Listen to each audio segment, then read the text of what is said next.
Good morning, Sixers, and welcome to your Thursday English lesson. We're going to be looking at relative clauses. We're rewinding back to what relative clauses are, reminding ourselves. Throughout this video, you will see this card, the pause point card. That means actually pause the video and try and have a go at answering the question I've got on the computer.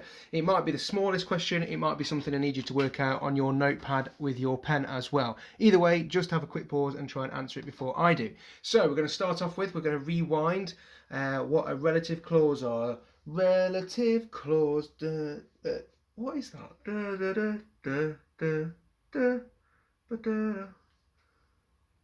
What is that? Oh, well, anyway, I can't remember. Oh! Honey nut loops, they loop together. Let's loop together. Ask your mum and dad about honey nut loops. Advert. Oh, I'm going off on a tangent here. Found it.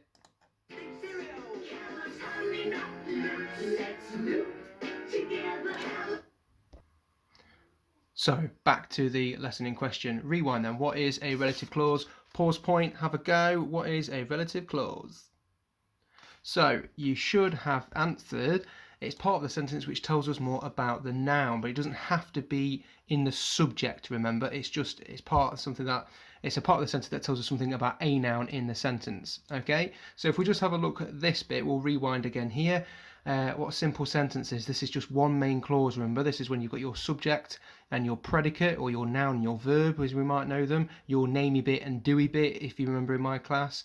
That's just your one main clause. That could just be something like the subject might be Mr. Barker and the predicate is went to the shop. Okay, that's your main clause, your simple sentence. Your complex sentence then is when you've got your main clause, this bit of your sentence, or here, the subject and the predicate, and then the subordinate clause as well. Now remember, your main clause can make sense by itself. That is just your simple sentence. Mr. Barker went to the shop. But then your subordinate clause is something that can't last by itself. Remember, we can take that away and that will still make sense, or I can add it and add more information. Okay, so your subordinate clause might be because he needed milk. Mr. Barker went to the shop because he needed milk. Remember, I can put that in the middle of my sentence as well. Mr. Barker, because he needed milk, went to the shop. And also, in some cases, not what we're looking at today, not relative clauses, but in some cases, your subordinate clause can go, because he needed milk, Mr. Barker went to the shop. I can do it that way around. We're probably looking at a complex sentence that is like this today. Something, a relative clause in the middle, and then our predicate at the end. Now remember, a relative clause is a type of subordinate clause. It starts getting very, very messy when we try and dig deep into it, so stay with me, okay? So to start off with then, what are these things? Pause point. What are these words here? Okay, so play. These words are relative pronouns. So these are what you're going to start your relative clause with. These are the words that you start your relative clause with, okay? So if we look back to this one, thinking back to our rainbow grammar sentences, our subject is going to be what we're talking about, what our sentence is about is going to be in green. Our relative clause is going to be in purple, and then our predicate, our doey bit of the sentence, is going to be in orange. Okay, so these are the words that we're going to try and use. These aren't the only relative pronouns. There are more than these are just a few of them. So let's start here, some sort of example that we've got. So I've got Mr. Barker, who was wearing his lucky socks, entered the big race. Now remember, I could take my subordinate clause away, my relative clause away, and it would still make sense. I'd just be left with a simple sentence. Mr. Barker entered the big race. It still makes sense, but I want to make it into a complex sentence. So I'm going to have Mr. Barker, a bit more information about that noun, about Mr. Barker, who was wearing his lucky socks, entered the big race. But another example here of using a relative clause about a noun, not just the subject of the sentence here. Mr. Barker entered the big race, which started at this time, 1600 or 16 o'clock. So link back to maths. What time is this? I'm not going to tell you in this video. You've got to try and work it out. So it started at 6 o'clock, 16 o'clock. Pause point here then, that's coming up. Which noun in this sentence does this relative clause refer to? Pause point.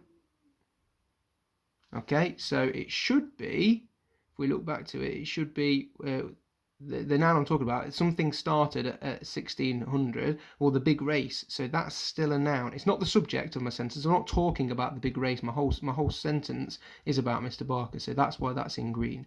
But the big race is still a noun, and I can still write a relative clause about it. Okay, so that's just an example of a sentence where I'm talking about relative clause is talking about a noun that isn't the subject, and this is an example of a relative clause talking about the noun which is the subject. Okay, so we're quite used to seeing this type here, but we will be sort of looking at both of them. So what I want you to do then is add a relative clause in this sentence which starts with a relative pronoun. So this is just your simple sentence: the car broke down. Give me a relative clause. Now I want you to write a relative clause that goes in the middle, my embedded clause that goes in the middle, and then I want you to try and write one at the end of the sentence as well. So the car blah blah blah blah broke down, or the car broke down blah blah blah blah. I want you to give me 2 examples. Pause point on that for me. Okay, coming back then, so my first example then with my embedded clause was the car, which was 25 years old, broke down. If you've got something similar to that. Now this relative clause, remember, is linking to the car, is linking to this noun here. And then I got this one there. The car broke down where the traffic was really busy. So I'm giving you a place where it was as well. At the end of my sentence, remember that's an embedded clause, and this one's just at the bottom here. Right, so over to you. There's just the simple sentences there that you've had a go at. This one now then, I've given you 2 sentences, one of which is already a complex sentence because I've got an adverb at the start there. Okay, I want you to read this sentence. Queen Victoria, Victoria became queen in 1837. Before Elizabeth II, her reign was the longest in British history. But I want you to write one sentence using a relative clause with all that information in it for me. So that's one sentence using a relative clause. Go back to your relative clauses if you want to. Relative pronouns if you want to. And then write me just one sentence. So pause the video there for me. And then coming back in then. So the way I've written it was Victoria, whose reign was the longest in British history before Elizabeth II became queen in 1837. Now I've done that because that is my simple sentence. This is what my main information was. Victoria became queen in 1837. So I added in my clause between Victoria and this predicate here, became queen, that verb there, okay? So I needed to put in this bit. So instead of using the word her, I used the word whose. Because we already know I'm talking about Victoria, because she's right there. So whose reign was the longest in history before Elizabeth II. So if you look at it, I've sort of reversed this part of my sentence. Whose reign was the longest in history before Elizabeth II, and then I'm adding in my predicate to my first sentence there for me. Okay. In fact, I'm going to skip the next slide. Use that information. I'll just swap those slides over for now, actually. Use that information that we've just looked at there and try and answer these questions. Now, I've been quite kind here because I've given you two simple sentences. So chocolate contains feel-good chemicals, chocolate originated in South America, and I've given you the pronoun I want you to use, which. What I want you to do is write a full complex sentence using your relative clauses. So think back to how I did it here. This was my main sentence that I had. I recognised my subject and I recognised my predicate, and I knew that this information had to go in between the two. Okay, so let's just have a look at the first one to start off with. Chocolate contains feel-good chemicals. Well, what is my subject? And then recognise my predicate, and then try and put this information into the middle using this word. So chocolate contains feel-good chemicals. Pause the video now and I'll give you the answer to the first one. Okay, so you should hopefully have had a go at that one already. So I've recognised that chocolate is the noun, is the subject, and contains feel-good chemicals, that's my predicate. Okay, contains being the verb. So I need to add this section to the sentence in the middle. So chocolate, which originated in South America, contains feel-good chemicals. That's how I've worked it out. Now look what I didn't do. I didn't do chocolate, which chocolate originated in South America. I've not put chocolate in twice, okay, because I've started with my noun. So I'm getting rid of that and adding in my, replacing it for my relative pronoun. So chocolate, comma, which originated in South America, comma, contains feel-good chemicals. So have a go at these ones now for me and post your answers. I'm not going to do these answers on this video. Post your answers either on Class Dojo or on the other one, Google Classroom, for me. Have a pause. Okay, so hopefully that went well. Now I just want you to double check. This is how we use the punctuation. So this is if we put the, in fact we don't really need this one, I've just used this as an example. This is if we put the subordinate clause at the end of a sentence. You put your comma there, but the ones we were looking at were these ones, the embedded clauses, so forget that bit there. So these are your embedded clauses. Now if you realise, I could either use a comma, I could use dashes, or I could use brackets, brackets being a bit more informal, your dashes being quite formal, your commas being the common way of using it. If you notice, I've used this punctuation after my subject and just before my predicate, because I'm splitting up my main clause from my subordinate clause. Okay, so these are my main clauses. Grandma has to wear dark glasses. That makes sense by itself. And I'm adding in my subordinate clause. So then I'm going to put punctuation either side. So just go back to these sentences for me that you've just written and see if you've got the correct punctuation in the correct place for me. So go back to there and see if you can make sure you've got the punctuation in the correct place. Have a pause. Excellent work. Okay, so hopefully when you now post that work onto Class Dojo or Google Classroom, everything should be spick and span.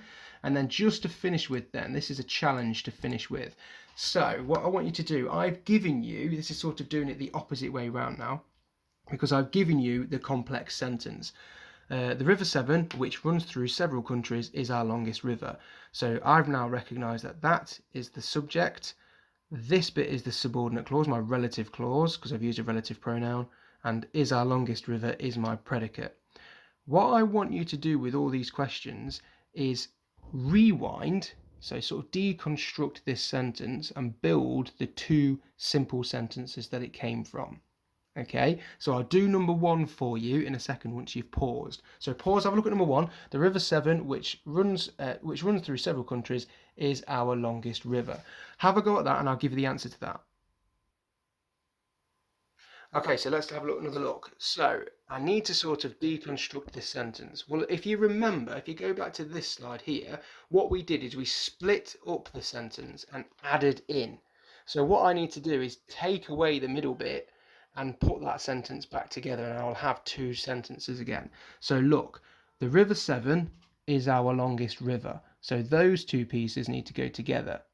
And then which runs through several countries. Well, I can't start a sentence with which. So what runs through several countries? Oh, the River Severn does. Well, I'm not going to start two sentences with the River Severn. The River Severn is our longest river. The River Severn runs through several countries. What I am going to do though is use a pronoun, it.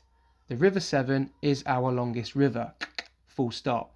It runs through several countries, full stop. So there's your two simple sentences that you've now built from this one complex sentence.